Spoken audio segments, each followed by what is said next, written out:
पुणे आणि पिंपरी चिंचवड परिसरातील विषारी दारू प्रकरणाच्या तपासात मृत्यूंचा आणि बाधितांचा खरा आकडा समोर आणण्यासाठी व्यापक मोहीम राबवण्याची गरज असल्याचे मत शिवसेना नेत्या व आमदार डॉक्टर नीलम गोरे यांनी व्यक्त केले. या प्रकरणाच्या तपासाबाबत माहिती घेण्यासाठी त्यांनी गुन्हे अन्वेषण विभागाच्या कार्यालयाला भेट देऊन वरिष्ठ अधिकाऱ्यांशी सविस्तर चर्चा केली. डॉक्टर गोरे यांनी सीआयडीचे अप्पर पोलीस महासंचालक सुनील रामानंद, पोलीस महानिरीक्षक सुधीर हिरेमठ, पोलीस अधीक्षक शफकत आमना, पोलीस उप अधीक्षक सचिन चव्हाण आणि श्यामराव काळे यांच्याशी सुमारे 35 मिनिटे चर्चा केली. यावेळी तपासातील काही त्रुटी, स्थानिक नागरिकांच्या तक्रारी आणि पुढील तपासाची दिशा याबाबत त्यांनी अनेक सूचना मांडल्या. परंतु अत्यंत महत्त्वाची गोष्ट म्हणजे जे मृत्यू झालेले आहेत तर तशी लक्षणं असणारे जे कोणी रुग्ण त्या काळामध्ये हॉस्पिटलमधून बरे होऊन गेले असतील त्यांची संख्यासुद्धा मोजदाद करण्याच्या दृष्टिकोनातून वैद्यकीय व्यावसायिकांचं सहकार्य मागावं. त्याचबरोबर ज्या मृत्यू त्या काळात झालेले आहेत तर त्यांच्या लक्षणांमध्ये आला आणि अटॅकनी गेला किंवा कशाने गेला हे कळलं नाही तर मग पोस्टमॉर्टम होतं. परंतु नुसतंच जिथे दुसरंच काही कारण दाखवलं गेलं असेल त्या प्रत्येक मृत्यूच्या संदर्भातली तपशीलवार माहिती जमा करून त्यामधून जे काही सत्य असेल ते समोर यावं. त्याचबरोबर बरेचसे रुग्ण हे आजारी पडल्यावर किंवा त्यांचा मृत्यू झाल्यावरती दुसऱ्या भागातसुद्धा निघून गेलेले आहेत. मग ते कर्नाटक, लातूर, बिहार अशा ठिकाणी गेलेले आहेत.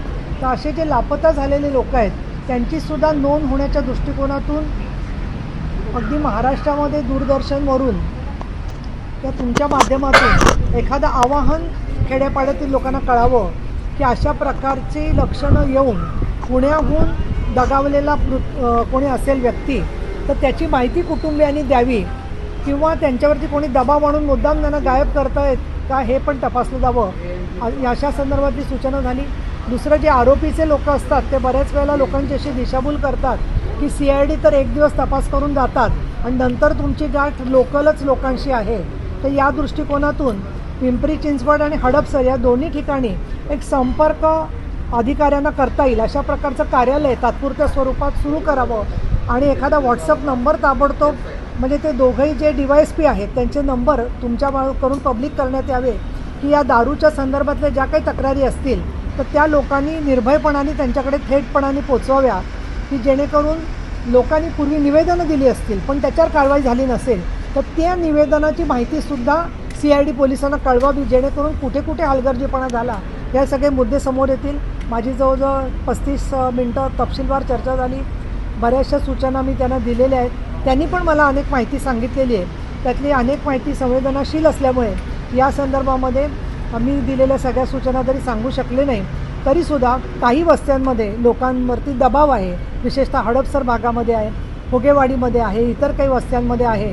तर त्या दबावाला जबाबदार असणारे जे कोणी गावगुंडपणा करत असतील त्यांच्यावरती सुद्धा कारवाई करावी.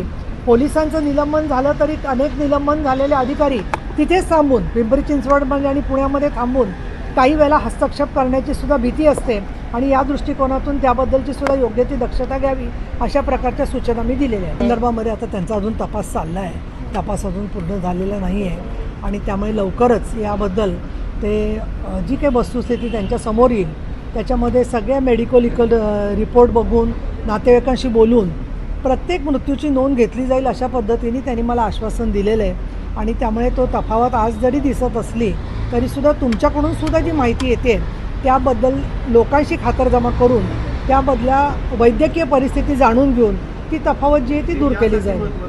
मला असं वाटतं की ही सगळ्यांची जबाबदारी असते. उत्पादन शुल्काची जशी जबाबदारी आहे तसं लोकांनी वेळोवेळी निवेदनं देऊन त्याची दखल पोलिसांनी घेतली नसेल तर ते देखील तेवढेच जबाबदार आहेत. या दृष्टिकोनातून उत्पादन शुल्काकडे ही माहिती आधी होती आणि त्यांनी त्याबद्दलचा हा पूर्वी गुन्हाही या हातभट्टीवाल्यावरती दाखल केलेला होता. आता यामध्ये राजेश देशमुखांचं काही त्रुटी राहिली आहे का अजून कोणाच्या काय त्रुटी राहिलेल्या आहेत वरिष्ठ स्तरावरती हा संपूर्णपणाने मला असं वाटतं माननीय मुख्यमंत्र्यांच्या अधिकारातला विषय आहे.